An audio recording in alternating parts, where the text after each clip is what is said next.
squash today. Here we have something called butterfly weed, and it is a great pollinator, which is why I planted it in this bed specifically, because I knew that it would help with the pollination of the plants and attracting pollinators specifically. Why do you need pollinators again? Like just to help me?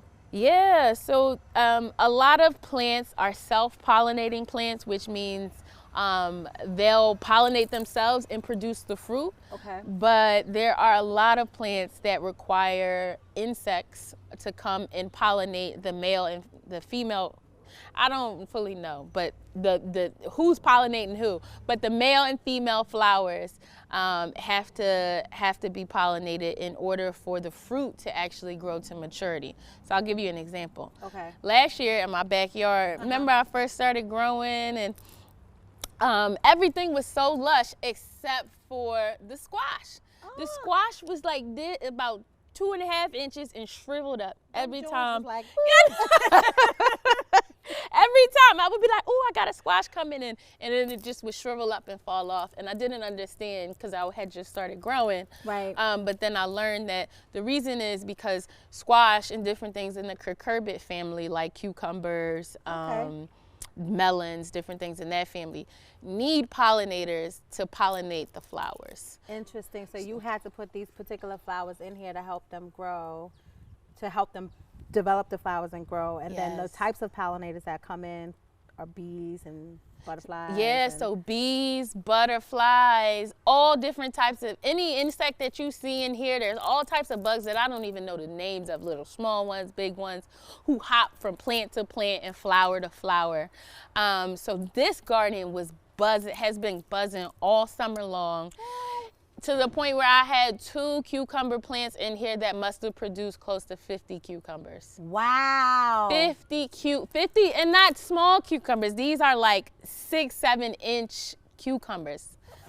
Yes. Wow. So that's one of the benefits of pollinators.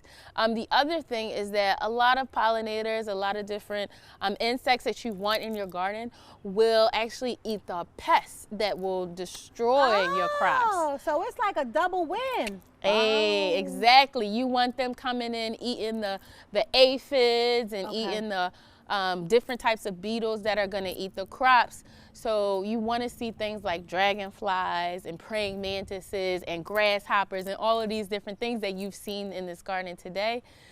They keep it balanced. They keep the ecosystem. Here we go with the ecosystem. Balance. Yes. Everything being in harmony. Everybody eats. Exactly. I eat, they eat, and the food grows and blossoms. And then the pests get eaten. Get out of here, pests.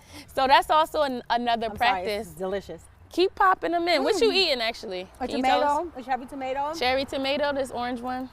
Yeah, it's so good. It's sweet. The sweetest ones you'll ever have. It's sweet and juicy. So we like a natural starburst, a real kind. The other thing I wanted to mention is that we don't spray any chemicals in this garden. We don't use any pesticides. And I know there are quote unquote organic pesticides and chemicals like neem oil. Oh, I've heard of that, the neem oil. A lot of people will suggest. This is not it. This is not the one. A lot of people will suggest using neem oil to kill some of the harmful pests in your garden. But neem oil also kills the beneficial bugs that are in your garden. And who knows what neem oil does to the soil. So that's why we don't use any chemicals here. And instead, we just pray a lot and try to foster an ecosystem that is balanced. So we have pests, but we also have pollinators, and we also have insects coming in that will eat the pests. And look at what we have, a beautiful garden. My mom would say prayer works. Yes, amen. Amen. Prayer works.